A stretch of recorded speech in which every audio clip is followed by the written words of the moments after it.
ఆంధ్రప్రదేశ్ రాష్ట్ర ప్రభుత్వం సుమారుగా 103 నుంచి 105 పోస్టులు ఎండోమెంట్ డిపార్ట్మెంట్‌లో ఎండోమెంట్ దేవాదాయ శాఖలో నోటిఫికేషన్ ఇస్తామని చెప్పేసి, ఈఓ నోటిఫికేషన్ ఇస్తామని చెప్పేసి డైరెక్ట్‌గానే సిమ్టమ్స్ కనిపిస్తున్నాయి. గవర్నమెంట్ కూడా దానికి ముందుగా రెడీగా ఉంది ఎండోమెంట్ ఇవ్వడానికి.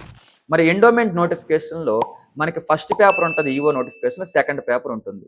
మరి ఈ పేపర్‌లో మనకి ఎలా హ్యాండిల్ చేస్తే బెటర్ అని చెప్పేసి సోషల్ పోస్ట్ యూట్యూబ్ ఛానల్ ద్వారా మనకి క్వెషన్ అయితే అడగడం జరిగింది. మరి దీనికి ఆన్సర్ ఏమని చెబుతున్నానంటే, మనకి ఎండోమెంట్ ఆఫీస్‌కి సంబంధించి 2 పేపర్‌లు ఉంటాయి.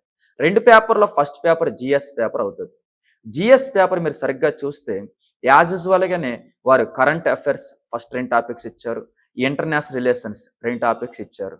సో, ఎట్టి పరిస్థితుల్లో కూడా ఎండోమెంట్‌లో జాబ్ రావాలంటే సెకండ్ పేపర్ అనేది మంచి స్కోర్ తెచ్చుకోగలుగుతారు ఎక్కువ మంది. ఎందుకంటే సెకండ్ పేపర్‌లో సిలబస్ యూజ్ ఉన్నప్పుడు కూడా చదవడం ఈజీ అవుతదనమాట. మైథాలజీ అండ్ ఎండోమెంట్ యాక్ట్స్ కాబట్టి.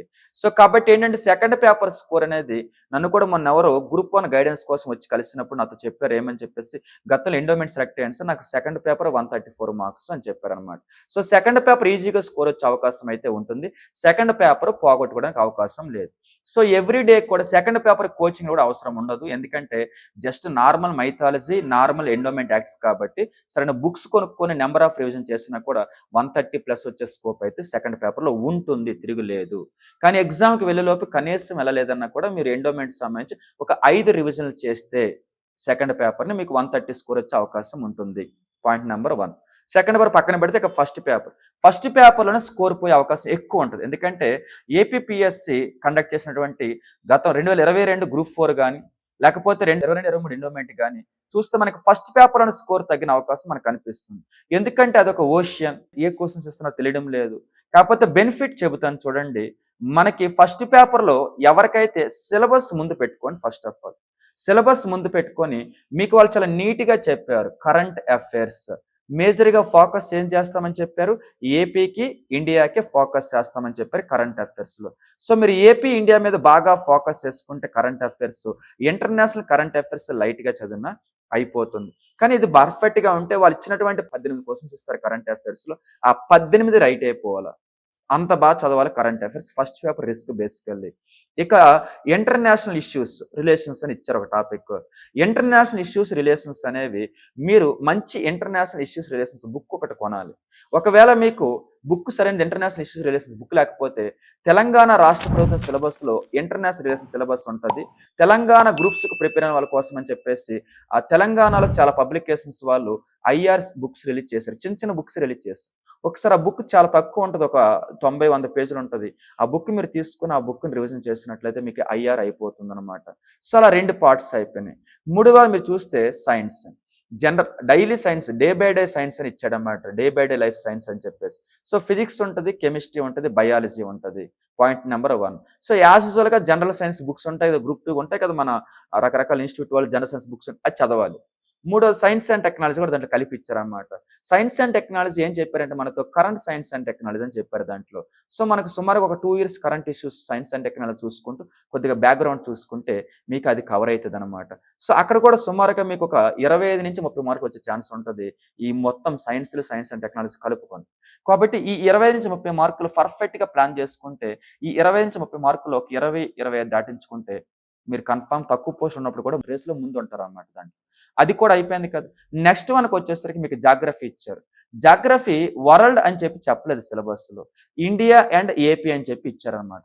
సో, ఏపీ జాగ్రఫీ ఆల్రెడీ బాగా చదివుంటారు. అది పెద్ద ప్రాబ్లమ్ కాదు. ఇండియా జాగ్రఫీకి సంబంధించి కూడా పర్ఫెక్ట్ చదివుంటారు. ఒక్కసారి ఫిజియోగ్రఫీ అంటే పర్వతాలు, శిఖరాలు లేకపోతేనేమో ప్లేట్స్, తర్వాత వచ్చేసరికినేమో లోయల డ్రిఫ్ట్ వ్యాలీస్ ఇవన్నీ కూడా బాగా చూసుకుంటే, ఆ రివర్ సిస్టమ్ బాగా చూసుకుంటే, పర్ఫెక్ట్ మెకానిజం, క్లైమటాలజీ అలాగే చుట్టుపక్కల ఓషన్ మెకానిజం పర్ఫెక్ట్ తెలుసుకుంటే మాత్రం మీకు ఔట్ ఆఫ్ స్కోర్ వచ్చే ఛాన్స్ ఉంటది. యావరేజ్‌గా వెళ్ళలేదని ఒక 20, 25 మార్కులైతే ఇస్తారు. బాగా చదివితే, అప్లైడ్‌గా చదివితే ఓకేనా? చాలా మంచి మార్క్స్ వస్తాయి. లేదా బై హార్ట్ చేస్తే మాత్రం స్కోర్ డౌన్ అవుతది ఫస్ట్ పేపర్‌లో జాగ్రఫీలో. అప్లైడ్ చదివితే ఈజీగా 20, 25 మార్క్స్ వచ్చే ఛాన్స్ అయితే మీకుంటుంది. సో, ఇది అయిపోయిన తర్వాత నెక్స్ట్ జాగ్రఫీ తర్వాత మీకు కాన్స్టిట్యూషన్ నథింగ్ బట్ అలా ఇవ్వలేదు. Indian polity and political system అని ఇచ్చాడన్నమాట. సో, పాలిటీ చదవండి. మేజర్‌గా మాత్రం parliament, central government, state government బాగా చదవండి. గవర్నెన్స్ ఇచ్చాడు. గవర్నెన్స్ ఉన్నటువంటి స్కీమ్స్ ఒక్కసారి చూసుకోలేకపోతే మాత్రం 3-4 మార్క్స్ కోల్పోతారు మీరు గవర్నెన్స్లో. అయిపోయింది కదా. ఆ తర్వాత మీకు ఇండియన్ హిస్టరీ ఇచ్చాడు, కానీ మేజర్గా నేషనల్ మూమెంట్ ఇండియాలో రాష్ట్రంలో కూడా ఫోకస్ చేస్తానని చెప్పాడు. ముందు నేషనల్ మూమెంట్ చదివేసిన తర్వాత రాష్ట్రంలో ఇండియాలో అప్పుడు మీరు స్టార్టింగ్ నుంచి కూడా ఖాళీ ఉంటే ఇండియన్ హిస్టరీ, ఏపీ హిస్టరీ చదువుకుంటూ రండి. కానీ అక్కడ కూడా మంచి మార్క్స్ రావాలి మీకు. అది అయిపోయిన తర్వాత మీకు సిలబస్లు ఏమి ఇచ్చారంటే ఎన్విరాన్మెంట్ ఇచ్చారు. Environment, sustainable development. గ్రూప్ 2కు ప్రిపేర్ అయిన వాళ్ళకి ఈ 2 డెడ్ ఈజీ అయిపోతే, గతంలో గ్రూప్ 2కు ప్రిపేర్ అయిన వాళ్ళైతే మాత్రం మంచి ఎన్విరాన్మెంట్ బుక్ లేదా గ్రూప్ 2 బుక్లో ఉన్నటువంటి ఎన్విరాన్మెంట్, సస్టైనబుల్ డెవలప్మెంట్ బాగా చదివేయండి. పర్ఫెక్ట్ మార్క్స్ వచ్చేస్తే అవుట్ ఆఫ్. ఇక తర్వాత వచ్చేసరికి మనకి డిజాస్టర్ మేనేజ్మెంట్ ఇచ్చారు. డిజాస్టర్ మేనేజ్మెంట్ సంబంధించి ఆంధ్రప్రదేశ్ రాష్ట్రంలో ఇప్పటి వరకు పెద్దగా ఫోకస్ ఎవరు చేయలేదు, ఎందుకంటే సిలబస్ మారితే గ్రూప్ 2కి పెద్దగా ఫోకస్ చేయలేదు. కానీ తెలంగాణ రాష్ట్రంలో కామన్ సిలబస్ అది. నేను 2021-22 అనుకుంటా డిజాస్టర్ మేనేజ్మెంట్ సంబంధించి దిల్సుఖ్ నగర్లో ఒక ఇన్స్టిట్యూట్లో ఒక 3 బ్యాచ్లు, అశోక్ నగర్లో గ్రూప్ 2 ఇన్స్టిట్యూట్లో ఒక 4 బ్యాచ్లు చెప్పాను అన్నమాట. డిజాస్టర్ మేనేజ్మెంట్ నా సబ్జెక్ట్ అది కాదు, కానీ చెప్పమని చెప్పాను. సో ఏంటంటే మనకి నోట్స్ అయితే చాలా ఈజీగా ఉంది. అప్డేటెడ్ నోట్స్ ఏమైనా కావాలనుకుంటే సింపుల్ ఒక 60 పేజీలు ఉంటుంది. పర్ఫెక్ట్ చదివితే వాడిచ్చే 5-6 మార్క్స్ అవుట్ ఆఫ్ వచ్చేస్తాయి. అంత ఈజీ డిజాస్టర్. అయితే 2024లో డిజాస్టర్ మేనేజ్మెంట్ యాక్ట్ అమెండ్మెంట్ చేశారు, కన్ఫర్మ్ క్వశ్చన్స్ వస్తాయి. So disaster management short notes పెట్టుకుంటే బెటర్ అనమాట. పెద్ద బుక్కులు చదువుతానే టైం కిల్ అయిపోతుంది. ఇక నెక్స్ట్ వన్ వచ్చరికి బైఫర్గేషన్ యాక్ట్ ఇచ్చారు. ఎస్ రైట్, బైఫర్గేషన్ యాక్ట్ వల్ల వాళ్ళు ఏం చెప్పారంటే బైఫర్గేషన్ ప్రాబ్లమ్స్ అని ఇచ్చాడు అనమాట సిలబస్. నేను చూసాను కదా. కాబట్టి ఏంటంటే బైఫర్గేషన్ యాక్ట్ మొత్తం చదవకుండా బైఫర్గేషన్ యాక్ట్లో ఏమైతే ప్రాబ్లమ్స్గా పెండింగ్ ఉండిపోయిన ఎప్పటికీ కూడా వాటర్ డిస్ప్యూట్స్ కానీ, తర్వాత వచ్చరికినేమో ఎసెట్స్ డిస్ప్యూట్స్ కానీ, తర్వాత వెల్త్ షేరింగ్ కానీ, ఆ యొక్క డెప్ట్ ఏదైతే ఇప్పటికీ కూడా ఏపీ రాష్ట్ర డెప్ట్ లో క్యారీ అవుతుంది కదా, ఆ డెప్ట్ కానీ, తర్వాత వచ్చరికి ఈ గిరిజన యూనివర్సిటీ ఇవన్నీ కట్టేస్తారు మనకి, పెట్రోల్ యూనివర్సిటీ కానీ ఇవన్నీ కట్టేస్తారు, కానీ ఇంకా కొన్ని పెండింగ్ ఉన్నాయన్నమాట. ఆ పెండింగ్ ఇష్యూస్ మీద బాగా ఫోకస్ చేయండి. జరిగిపోయిన ఇష్యూస్ మాత్రం ఇష్యూ మీద ఫోకస్ చేయకుండా జరిగిపోయిన ప్లేస్ ఎక్కడ గుర్తుపెట్టుకుంటే చాలన్నమాట. గిరిజన యూనివర్సిటీ కానీ, ఎయిర్పోర్ట్ కానీ ఇవన్నీ కూడా జరిగిపోయినాయి. ఇవి పెద్ద విషయం కాదు. అమరావతి క్యాపిటల్ సంబంధించి కూడా మనీ ఇస్తూనే ఉన్నారు. దానికి పాత చదవాల్సిన అవసరం లేదు. ఇంకా పెండింగ్ ఇష్యూస్ ఏమైతే ఉన్నాయో సో వాటిని పాతది ప్లస్ ఇష్యూ బాగా చదవండి. అప్పుడు మీకు మంచి స్కోర్ వచ్చే అవకాశం ఉంటుంది. సుమారుగా 20-30 వస్తాయని చెప్పను, కానీ సేమ్ డిజాస్టర్ మేనేజ్మెంట్కి ఎంత వెయిటేజ్ ఉంటుందో బైఫర్గేషన్కి అంతే వెయిటేజ్ ఉంటుంది. ఒక 5 మార్కులు వచ్చే ఛాన్స్ ఉంటుంది. ఓకేనా. సో ఇది ఓవరాల్గా మీకు ఇది కాకుండా మెంటల్ ఎబిలిటీ ఇచ్చారు. మెంటల్ ఎబిలిటీ మాత్రం రిస్క్లో పెడుతున్నారు చూసుకోండి. ఈ మధ్యకాలంలో ఏపీలో కానీ తెలంగాణలో కానీ మెంటల్ ఎబిలిటీ పేపర్ ఇచ్చే 25-28 క్వశ్చన్స్ ఇస్తున్నారు. మీకు 28 క్వశ్చన్స్ ఇస్తే 28 చాలా కాంప్లికేట్ పెద్ద క్వశ్చన్స్ ఇచ్చేస్తున్నారు, టైం కిల్లింగ్ అయ్యేవి. కానీ ప్రాక్టీస్ మాత్రం 28 మార్క్స్ కాబట్టి ఫస్ట్ పేపర్లో నెంబర్ ఆఫ్ రివిజన్స్ వచ్చేలాగా మీరు మెంటల్ ఎబిలిటీ మీద ఫోకస్ చేసుకోండి. నాన్ మ్యాథ్స్ వాళ్ళైతే మ్యాథ్స్ వాళ్ళకి 28కి 28 వచ్చేలా ప్లాన్ చేసుకోండి.